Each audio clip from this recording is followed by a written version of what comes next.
witness the beginning of a new dynasty. Hey guys, it's Chris, and in today's video, I'm talking about Kang the Conqueror. Get you a little refresher, like, hey, these are what his powers does, this is what I think's gonna happen, these are my theories. So this is kind of a video mostly talking about Ant-Man and the Wasp, Quantumania. Today's video is sponsored by Raise Energy by Rep Sports. Their website will be in the description. Use my coupon code, you'll get 15% off your next purchase on all items on the website. Demand more. Be more. Let's get into it. Kang was first introduced in the season finale of Loki Season 1. Kang is a powerful foe connected to the flow of time. He can rewrite existence and shatter timelines. They even say that in the trailer. He's literally the flow of time. He controls anything time related in the MCU besides the time stone. He is like this massive pyramid and he's right in the middle of it and he controls anything to do with time. Kang uses technology from the future to get his abilities and powers. Notably, a suit of armor that has immense power. So he uses technology from the future.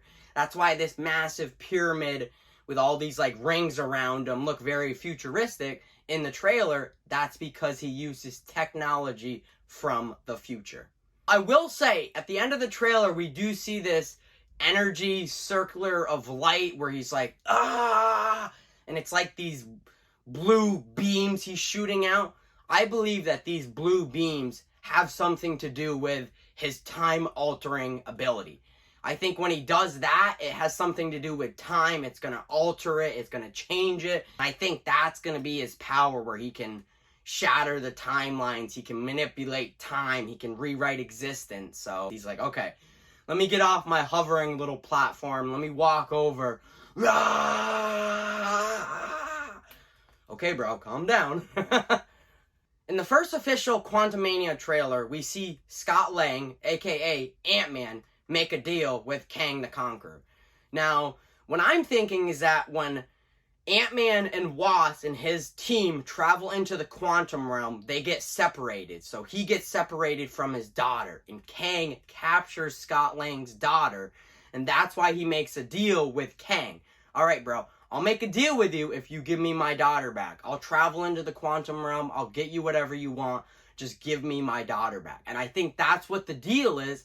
But what I don't get, towards the end of the trailer, you see the deal go wrong. Kang stomps on Ant-Man's helmet. You may not want to watch this. Like, he's definitely telling them, hey, I'm not messing around. If you don't complete this deal for me, I'm going to be pissed. So why does Kang get mad at the end of the trailer? Why does the deal go wrong? I think that's a pretty good theory, considering that, like, you see her, like, standing in front of these two guards with, like, the white helmets, and it's like, okay, that's got to be Kang's army. They got to be guarding her because he's taken her away from Scott. After watching this trailer, you can definitely tell Kang the Conqueror is going to be the big bad for this film. He's definitely going to be the main villain. He's going to have MODOK on his team, but I think MODOK's going to be like one of his lieutenants, so he's not really going to be the full big bad like Kang is. Unlike other big bad Marvel villains where they die at the end of their films, unless you're Thanos and you go to the next one like Endgame, but I'm thinking Kang is going to survive this film and he's going to be in the next one. Like, you got to remember that the fifth Avengers movie is called Avengers: The Kang Dynasty. And this trailer's tagline or slogan or whatever for this movie is "Witness the beginning of a new dynasty." So I think this is really going to set up Kang even more than what Loki set him up in Phase 4. And I don't think Ant-Man's going to make it through the film. I think by the end of the film, Ant-Man is going to die, and Cassie, his daughter, is going to become the new Ant-Man, and she's going to become part of the new Avengers team, and then fight Kang in the future.